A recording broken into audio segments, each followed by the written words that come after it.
बागी उम्मेद्वारलाई भोट माग्दै पुष्पकमल दाहाल प्रचण्डले भने गठबन्धन क्लियर छैन। पोखरामा गठबन्धनका उम्मेद्वारले नजिते मुलुक दुर्घटनामा जाने नेकपा एसका श्रम मन्त्री नेता कृष्ण कुमार श्रेष्ठको चेतावनी। ललितपुरमा नेकपा एस एक्लियो, कतै काङ्ग्रेस माओवादी केन्द्रबीच तालमेल, कतै एक्लै भिडन्त। भारतसँग जोडिएको मधेसको सिमानाका भोलि रातिदेखि बन्द हुँदै। काङ्ग्रेसले 65 वर्षमै वृद्ध भत्ता दिने प्रतिबद्धता गरेको काङ्ग्रेसको भनाइ। 2 दिनमा चितवनमा 2वटा घटना, एकको निधन हुँदा एकजनाको काठमाडौँमा उपचार हुँदै। प्रचण्ड र आरजु राणाको अभिव्यक्तिमा काङ्ग्रेसको भनाइ धम्क्याउनु भएको होइन। प्रचण्ड र माधव कुमार नेपालले केपी शर्मा ओलीको मृत्युमा जीवन लेखेको नेकपा एमाले केन्द्रीय सचिव तथा सुदूरपश्चिम इन्चार्ज लेखराज भट्टको भनाइ। छुट्टा छुट्टै सवारी दुर्घटना हुँदा 2 जनाको मृत्यु, 26 जना घाइते। काङ्ग्रेसको दाबी, केपी शर्मा ओली प्रधानमन्त्री भएको भए नेपाल श्रीलङ्का भइसक्ने थियो।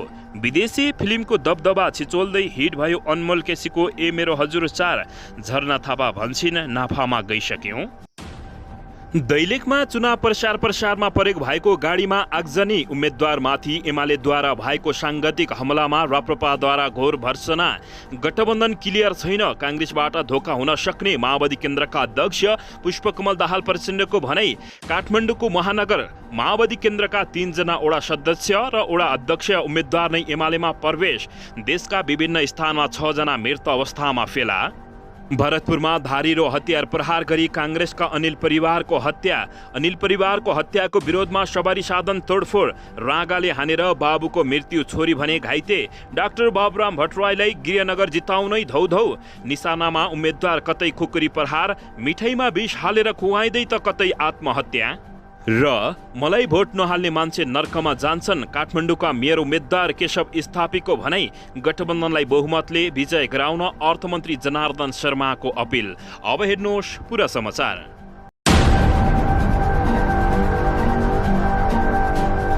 दर्शक महानुभावहरू नमस्कार। नेपाली न्युज टिभीको न्युज बुलेटिन खबरमा यहाँहरूलाई हार्दिक स्वागत छ। म पुष्कर ओली सदा चाहिँ आज पनि तपाईँहरूमाझ देश तथा विदेशका महत्त्वपूर्ण समाचार अपडेटका साथ उपस्थित भइसकेको छु।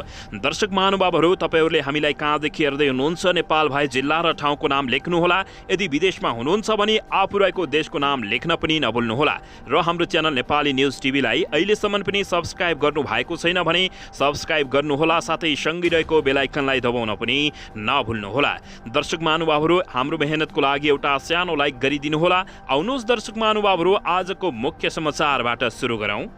दर्शकबिन, यति बेला निशानामा उम्मेद्वारहरू नै परेको खबर प्राप्त भएको छ। कतै खुकुरी प्रहार गरी, कतै मिठाईमा विष हालेर खुवाउँदै त कतै आत्महत्या गर्न बाध्य बनाइदिएछ। दर्शकबिन, यसैबीच नेकपा माओवादी केन्द्रबाट सर्लाहीको हरिवन नगरपालिका वडा नम्बर 11 का वडा अध्यक्ष र सदस्य पदमा उम्मेदवारी दिएका उम्मेद्वारहरूलाई मिठाईमा विष हालेर खुवाएपछि उनीहरू बिरामी परेका छन्। बिरामीको अवस्था चिन्ताजनक भएपछि उनीहरूले उपचारका लागि वीरगञ्ज पठाइएको छ। आइतबार दिउँसो मिठाई खाइ वडा अध्यक्ष शेख इस्तिहार र 2 वडा सदस्यका उम्मेद्वार बिरामी परेका हुन्। परीक्षण गर्दा उनीहरूले खाएको मिठाईमा विष देखिएको चिकित्सकले बताएको प्रहरीले जानकारी दिएको छ। घरदैलो कार्यक्रममा रहेका उनीहरूमाथि विष हालेर मिठाई खुवाइएको थियो भने माओवादी केन्द्रले भने एमाले उम्मेद्वारको योजनामा विष हालेर खुवाइएको आरोप लगाएको छ। दर्शकबिन, यसैबीच वैशाख 23 गते मात्रै सिन्धुली चोकमा एमाले कार्यकर्ताद्वारा माओवादी केन्द्रका उम्मेद्वारमाथि आक्रमणमा परेका छन्। घरदैलो अभियानमा पुगेका नेकपा माओवादी केन्द्रका वडा अध्यक्ष सदस्यका उम्मेद्वारमाथि एमालेका कार्यकर्ताले सामूहिक रूपमा आक्रमण गरेका हुन्। दर्शकबिन, यसैबीच इन्द्रवती गाउँपालिकाको झोलङ्गी पुलमा मतदाता भेट्दै आफ्नो एजेन्डा सुनाइरहेका इन्द्रवती गाउँपालिका 10 का उम्मेद्वार विनोद आचार्य सहित अन्य सदस्यमाथि एमाले नेताले सामूहिक रूपमा हमला गरेका हुन्। दर्शकबिन, यसैबीच यता सिन्धुली चोकमै एमाले उम्मेद्वारमाथि काङ्ग्रेस कार्यकर्ताले आक्रमण गरेका छन्। बलेफी गाउँपालिका 7 का वडा सदस्यका उम्मेद्वार लेखबहादुर तामाङ माथि काङ्ग्रेस वडा सभापति निरबहादुर तामाङ नेतृत्वको समूहले आक्रमण गरेको छ। दर्शकबिन, यसैबीच यता रुकुम पश्चिममा काङ्ग्रेस र माओवादी केन्द्रबीच झडप हुँदा 10 जना घाइते भएका छन्। यता भोजपुरमा भने एमाले उम्मेद्वारमाथि खुकुरी प्रहार भएको छ। दर्शकबिन, यता युवा सङ्घ चितवन खैरानीका कुमार थापामा हतियार प्रहार भएको छ। खैरहनी 8 स्थित थापाको घर नजिक हतियार प्रहार भएको जानकारी प्राप्त भएको छ। दर्शकबिन यसैबीच सुनसरीमा एक वडाध्यक्षका उम्मेद्वारले आत्महत्या गरे। काङ्ग्रेसले टिकट नदिएर रामधुनी नगरपालिका वडा नम्बर 8 मा स्वतन्त्र उम्मेद्वारी दिएका 65 वर्षीय गणेश पौडेलले रुखमा झुन्डिएर आत्महत्या गर्न बाध्य भएका हुन्।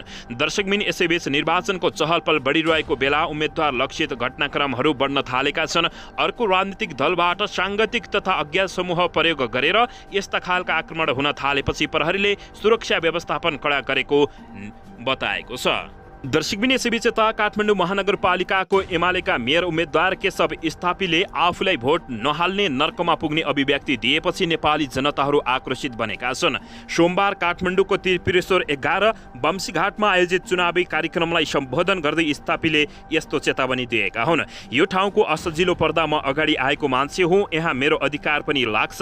स्थापीले सम्बोधन गर्दै भने यहाँका केही दाजुभाइले मलाई भोट हालेनन् भने त्यो मान्छे मर्दाखेरि नर्कमा जाने भनेर चेतावनी दिएपछि यति बेला उनीमाथि नेपाली जनताहरू आक्रोशित भएका छन्।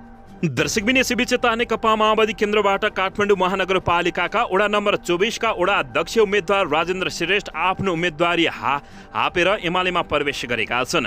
श्रेष्ठ सहित माओवादी परित्याग गरी एमाले प्रवेश गर्ने 24 जनालाई एमाले काठमाडौँ जिल्लाका सचिव राजेश साक्यले पार्टीमा स्वागत गरेका छन्।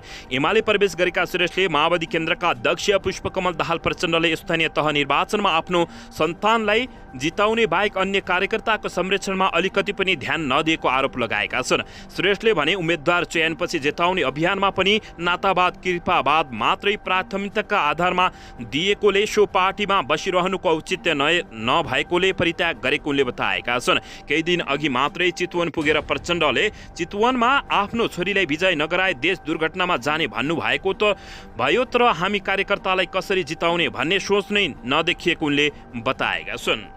दर्शकबिन यसैबीच देशका विभिन्न स्थानमा 6 जना मृत अवस्थामा फेला परेका छन्। बैतडीको दशरथचन्द नगरपालिका 1 कलौनी बस्ने 40 वर्षीय अंकित प्रसाद भट्ट मृत अवस्थामा भेटिएको उनी बताइएको छ। विगत 3 दिनदेखि बेपत्ता भएका उनको खोजी गर्ने क्रममा उक्त स्थानमा शव फेला परेको हो।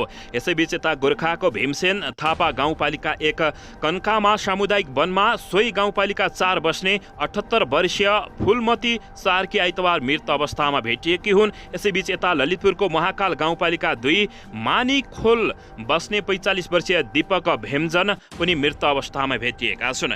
दर्शकबिन यसैबीच कञ्चनपुरको भीमदत्त नगरपालिका 18 गोबरिया स्थित नालामा सोही नगरपालिका 18 निम्बुखेडा बस्ने 55 वर्षीय जगदीश महरा मृत अवस्थामा भेटिएका हुन्। दर्शकबिन यसैबीच सुनसरीको कोशी गाउँपालिकामा पनि मृत अवस्थामा 1 जना फेला परेका छन्। नवलपरासीमा समेत दर्शकबिन मृत अवस्थामा फेला 1 जना परेको बताइएको छ। दर्शकबिन यसैबीच माओवादी केन्द्रका अध्यक्ष पुष्पकमल दाहाल प्रचण्डले काङ्ग्रेसको मुटु हल्लिने घोषणा गरेका छन्। गठबन्धन क्लियर छैन, काङ्ग्रेसबाट ढोका हुन सक्छ भन्दै अध्यक्ष पुष्पकमल दाहाल प्रचण्डले अभिव्यक्ति दिएपछि यति बेला राजनीतिक वृत्त तरङ्गिएको छ। नेकपा माओवादी केन्द्रका अध्यक्ष पुष्पकमल दाहाल प्रचण्डले गठबन्धन दलभित्र काङ्ग्रेसबाट ढोका हुन सक्ने भन्दै आशंका व्यक्त गरेका छन्। सोमबार बिहान कैलाली गाउँपालिकाको हुलसिया बजारमा भएको चुनावी सभालाई सम्बोधन गर्दै अध्यक्ष पुष्पकमल दाहाल प्रचण्डले गठबन्धन दलभित्रको सहमति विपरीत काङ्ग्रेसले उम्मेदवारी दिन लगाएर धोका दिन खोजेको भनी आशंका व्यक्त गरेपछि दर्शकबिन यति बेला गठबन्धनमा भाँडभैलो मचिएको हो। उनले धेरै स्थानमा गठबन्धन क्लियर नभएको समेत बताएका छन्। बेइमानी र षड्यन्त्र स्वीकार्य हुँदैन उनले भने। काङ्ग्रेसले यही पनि गठबन्धनको सहमति विपरीत उम्मेदवारी दिएको छ, त्यसलाई खारेज नगर्ने हो भने हामी एक्लै चुनाव लड्नुपर्छ। यो अवस्थामा हाम्रो तर्फबाट उपाध्यक्ष पदमा परेको उम्मेदवारलाई जिताउनु पर्ने उनले बताएका छन्।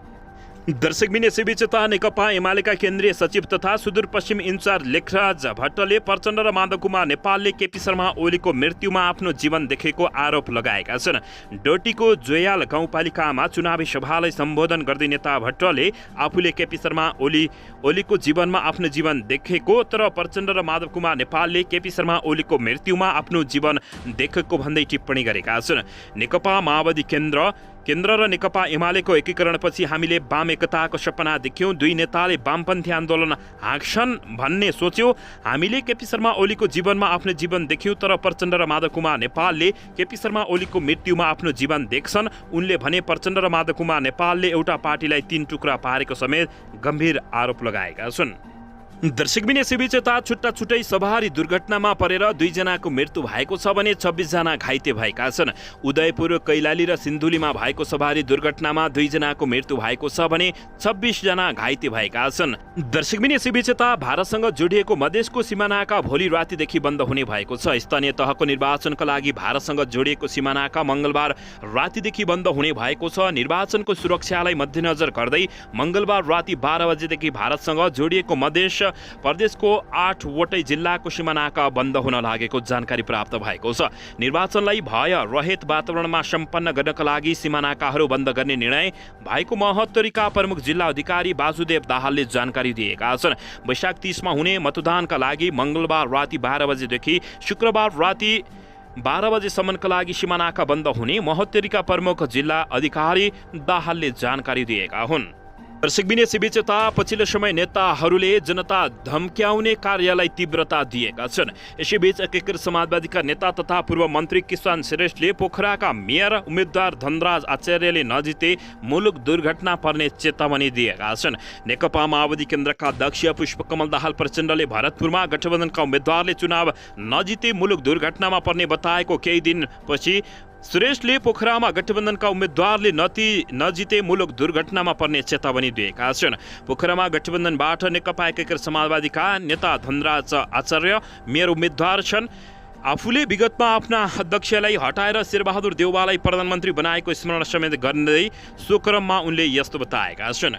उनले भने, हामीले हाम्रो तत्कालीन अध्यक्षलाई प्रधानमन्त्री पदबाट हटाएर तपाईँहरूका लागि पार्टी सभापतिलाई यही हातले विश्वासको मत दिएका हौँ। यो गठबन्धन नबनेको भए गणतन्त्र संहिता र संविधानको रक्षा रहने हुने थिएन र यदि हामी गठबन्धनले जितेन भने धेरै ठुलो दुर्घटनामा मुलुक जान्छ।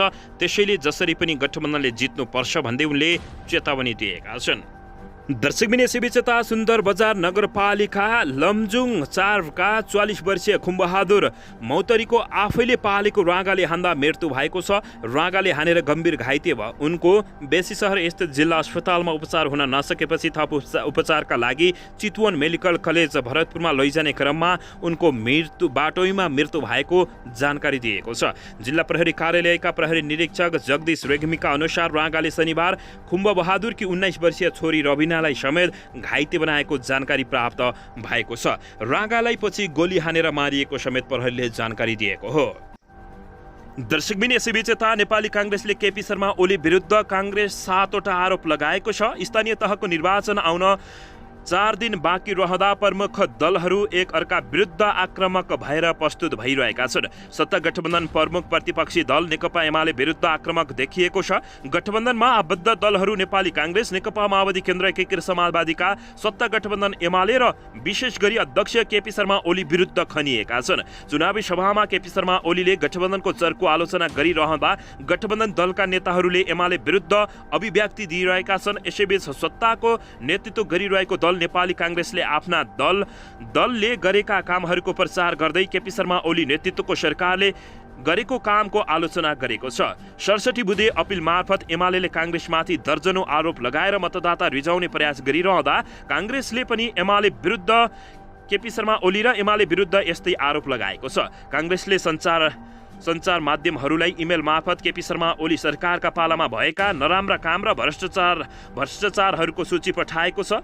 नेपाली काङ्ग्रेसले एमालेमाथि सेक्युरिटी प्रेस खरिद पूर्व तयारी नहुँदै 32 अर्बको रेलवे ठेक्का, ओम्नी प्रकरण, 25 करोडको सामानलाई सवा अर्ब, काङ्ग्रेसले जितेका नगरपालिका सुशासनमा अब्बल, एमाले जितेको कमजोर, केपी शर्मा ओलीका पालामा भ्रष्टाचार, उत्कर्षमा ट्रान्सपेरेन्सीले भन्यो अनुसन्धान नहुँदै सहकर्मीलाई सफाई दिन थाल्यो, गुठीमा केपी शर्मा ओली सरकारको हस्तक्षेप, संसद विघटन लगायतका गम्भीर आरोप समेत लगाएको छ। काङ्ग्रेसले आफ्नो सरकारले गरेका काम भन्दै मेलम्ची खानेपानी, नेपाल भारत विद्युत व्यापार, काङ्ग्रेसको आर्थिक उदारीकरणको बैंकिङ तथा वित्तीय संस्थाको संख्या र पहुँचमा वृद्धि भएको लगायतको कामको उल्लेख गर्दै केपी शर्मा ओलीको निकिचरको विरोध गरेको छ। दर्शकबिन यसैबीच यता आगामी 30 वैशाखमा हुन गइरहेको स्थानीय तहको निर्वाचनमा 3 दिन विद्यालय बन्द हुने भएको छ।